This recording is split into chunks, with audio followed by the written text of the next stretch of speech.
Wednesday morning here on BT, getting clear on how we manage waste. Alan Langdon, Managing Director from Multi-Material BC, joining us. Good to have you on. Thanks, great to be here.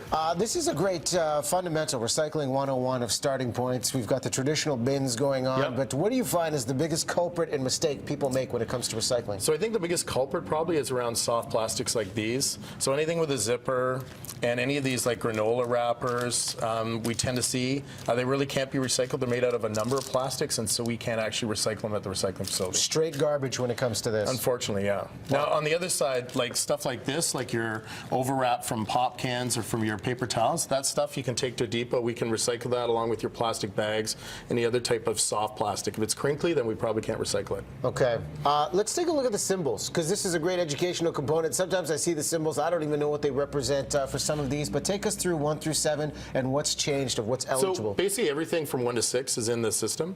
7 isn't really a specific kind of plastic. It's just kind of a grab bag for any type of other plastic. So everything 1 to 6 is really in the system. We tend not to focus too much on the symbols as much anymore. So really, if it's a rigid plastic, unless it says number 7, please put it in the bin.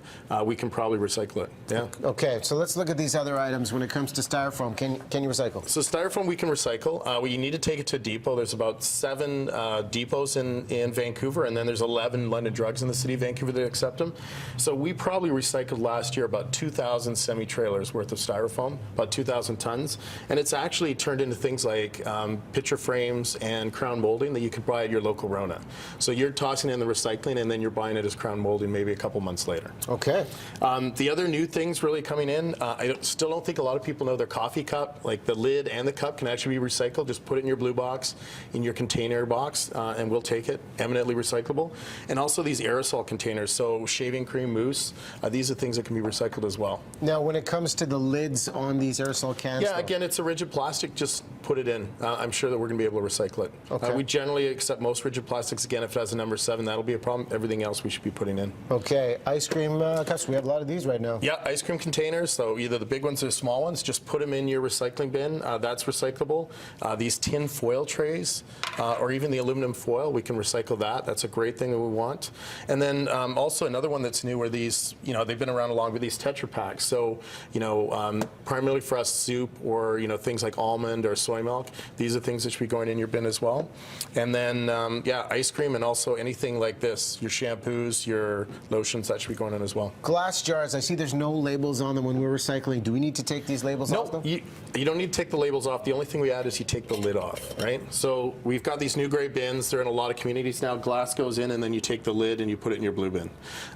We get a lot of questions about why we have glass separated, and really, if we don't separate it, it gets mixed in with the other containers, and it gets so broken that by the time it gets to the sorting facility, it's in such poor quality it ends up in the residue pile and usually goes to landfill. So we really need people to put it separate. Final one before we go. What's the status for plant pots? Plant pots since 2014 have been in. So we are expecting as we get into March, April, get away from this weather, we're going to see more of these show up. And yeah, we're encouraging everyone to just put them in.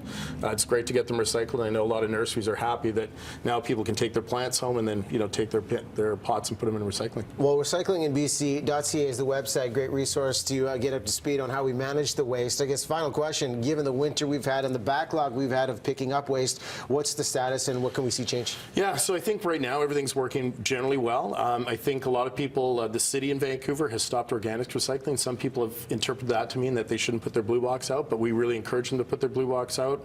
We do have trucks out. I think there's probably going to be some challenges tomorrow, so we may have 1 or 2 day delay, but I think by next Monday we should be all caught up and everyone should be back to business as usual. Okay, Alan, great information. Thank you very much. Thanks for coming by. Again, recyclinginbc.ca. You can follow Alan along on Twitter. He shares all kinds of great information and maybe some fun stuff like dance videos.